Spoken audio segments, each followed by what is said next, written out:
Katakod kang ika-125 komemorasyon kang independensya kang Pilipinas, personal na tinuyo kan ako Bicol Party List ang probinsya kang Masbate, ngani maghatod di mga pakonsuelo na syertong makakatabang sa mga Masbateño. Saro sa mga nakaresibe nin amay na regalo si Dominic ang Placer Masbate.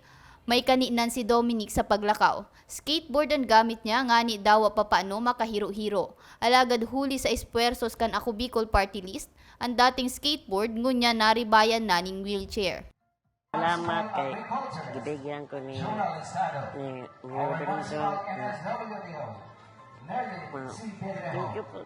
Thank you po sa lahat.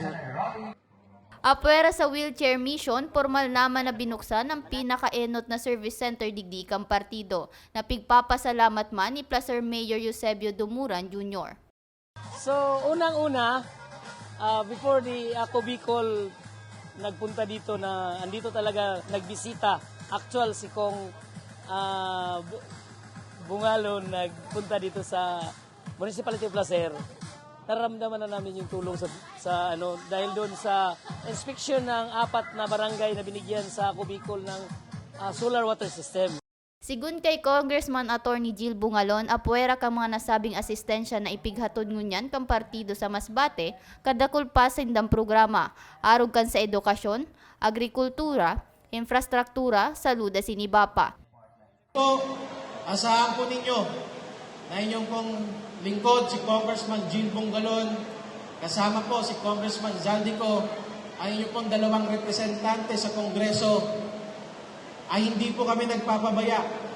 Kung ano man po ang inyong mga pangailangan, bukas po ang aming opisina upang magbigay ng tulong dahil ang Masbate ay parte pa rin po ng Bicol Region.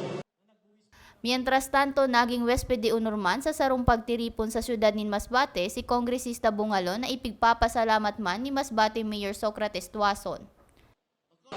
Private hospitals, nagasakit kita, yan, sabi sa Ako Bicol, mabulig sila sa aton.